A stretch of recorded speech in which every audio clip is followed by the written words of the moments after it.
तो hello friends, welcome back to my channel. और friend, जैसा कि आपको पता है कि आज आपके फर्स्ट ईयर का basic electrical and electronics engineering का पेपर था। पेपर का बेसिकली हम लोग देखने वाले हैं क्या प्रोसीजर रहा, किस तरीके के क्वेश्चन आए और किस तरीके से आप कौन कौन से क्वेश्चन को बना सकते थे, उसके बारे में हम लोग डिस्कस करेंगे। अगर आपका ब्रांच सीएस है तो ये चैनल आपके लिए बेस्ट है, क्योंकि सीएस ब्रांच के रिगार्डिंग हर एक सेमेस्टर के रिगार्डिंग हर एक सब्जेक्ट के रिगार्डिंग प्लेलिस्ट बना हुआ है, जो कि आपके एग्जामिनेशन पॉइंट ऑफ व्यू से बहुत ज़्यादा हेल्पफुल होने वाला है। तो अभी चैनल को सब्सक्राइब कर लीजिए, बेल आइकन को प्रेस कीजिए। सबसे पहला क्वेश्चन कह रहा है कि use the mesh analysis to determine the 3 mesh current in the circuit of the figure. यानी मेश एनालिसिस, जो कि मैंने बताया था कि बेसिक इलेक्ट्रिकल के अंदर मेश एनालिसिस और नोडल एनालिसिस काफ़ी इंपॉर्टेंट है। तो मेश एनालिसिस के मदद से आपको इस सर्किट को सॉल्व करना था, ओके, इसके करंट को फाइंड आउट करना था। और इसी में जिसमें आपको क्या क्या फाइंड आउट करना था, उसका प्रतिबाधा, उसका वर्तमान, पावर फैक्टर, वास्तविकता शक्ति, उस सारी चीज़ों को आपको डिटरमाइन करना था। अगला क्वेश्चन आपका था drive an expression of the impedance, current, power factor, power in the what in RLC series circuit. तो अगर आपने अच्छी तरीके से बेसिक इलेक्ट्रिकल को पढ़ा होगा, 2-3 यूनिट भी अगर आपने किया होगा, तो इन दोनों क्वेश्चन को आप इजीली सॉल्व कर सकते थे, क्योंकि ये न्यूमेरिकल क्वेश्चन था, तो इसमें ज़्यादा कोई दिक्कत परेशानी आपको नहीं होती।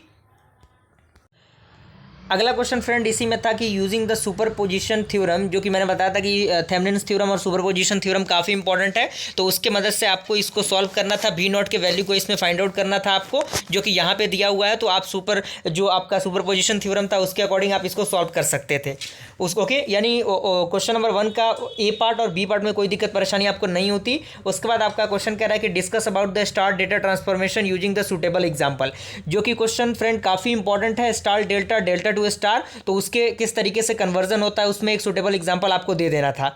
उसके बाद आपको फॉलोइंग टर्म को डिफाइन करना था, जिसमें टाइम पीरियड है, RMWS है, RMS वैल्यू है, एवरेज वैल्यू है, फॉर्म फैक्टर है। तो फ्रेंड ये 2 नंबर क्वेश्चन को भी आज इजीली क्वेश्चन को सॉल्व कर सकते थे। यानी 14 मार्क्स पिछले क्वेश्चन से, 14 मार्क्स इस क्वेश्चन से। मान लीजिए पिछले क्वेश्चन में आपको 10 मार्क्स मिले, इसमें आपको 10 मार्क्स मिले, तो 20 मार्क्स आपके हो गए। पासिंग मार्क्स के आंकड़े के पास आप पहुंच चुके हैं।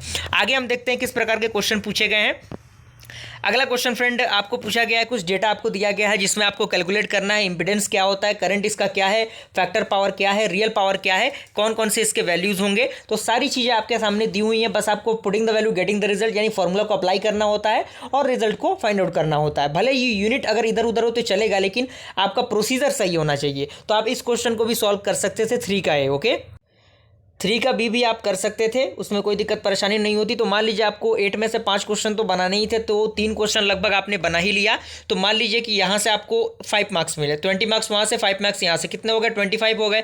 तो पासिंग मार्क्स के आंकड़े को आपने क्या किया, क्रॉस कर लिया। अब आगे बढ़ना है। आगे कह रहा है 4 का ए कि discuss about the active, reactive, apparent power in the series RLC circuit. यानी ये सारे टर्म्स क्या होते हैं, किस तरीके से इनका हम यूज़ करते हैं।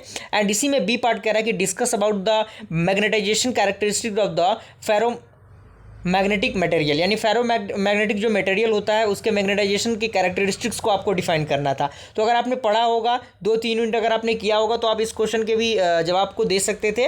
और अनदर जो क्वेश्चन है फ्रेंड, वो भी न्यूमेरिकल क्वेश्चन ही है। तो ओवरऑल अगर मैं बात करूँ, 1-2 क्वेश्चन और भी हैं। से 8 पार्ट का क्वेश्चन जो है, 8 नंबर वाला जो क्वेश्चन है, वो तो आपका बनना ही चाहिए, क्योंकि 4 इसमें से दिया गया है। बहुत ही अच्छे अच्छे क्वेश्चन पूछे गए हैं। जेके फ्लिप फ्लॉप है, डी मॉर्गन्स थ्योरम है, इन दोनों क्वेश्चन को तो आप इजीली सॉल्व कर सकते थे। तो 7 मार्क्स यहाँ पे आपका कितना मार्क्स हो गए, 14 मार्क्स आपके यहाँ से क्लियर हो गए। क्लियर, 14 मार्क्स यहाँ से हो गए और 25 आपने वहाँ से लाया था, तो कितने हो गए आपके 39, यानी लगभग 40 प्लस के आंकड़े को आप पार कर चुके हैं, यानी बेहतर ग्रेड आपका बन चुका है, ओके। और उसके अलावा और भी 2-3 क्वेश्चन थे। तो अगर आपको लगे कि ये क्वेश्चन का जो लेवल है वो बहुत भास्ट था, तो कहीं ना कहीं आपको ज़्यादा पढ़ने की ज़रूरत है, अंडरस्टैंडिंग की ज़रूरत है। अभी आप फर्स्ट ईयर में हैं, चीज़ें बहुत ही आसान थी, बहुत ही अच्छा क्वेश्चन पेपर था। शायद ऐसा इससे आसान क्वेश्चन पेपर कभी आया हो, इस बात को आप मान के चलिए। और चूंकि RGPV का फंडामेंटल ये रहता है कि वो इतना क्वेश्चन तो ज़रूर देता है कि स्टूडेंट पास कर सके, ओके। तो इसमें टेंशन लेने की ज़रूरत नहीं है। आपको ऐसा नहीं सोचना कि क्वेश्चन का पेपर बहुत ज़्यादा वास्ट था, बहुत ही बेहतरीन क्वेश्चन था, बहुत ही अच्छी तरीके से आप इसको सॉल्व कर सकते थे, ओके। मिलते हैं फ्रेंड्स ऐसे ही किसी इंटरेस्टिंग वीडियो के साथ, तब तक के लिए थैंक यू।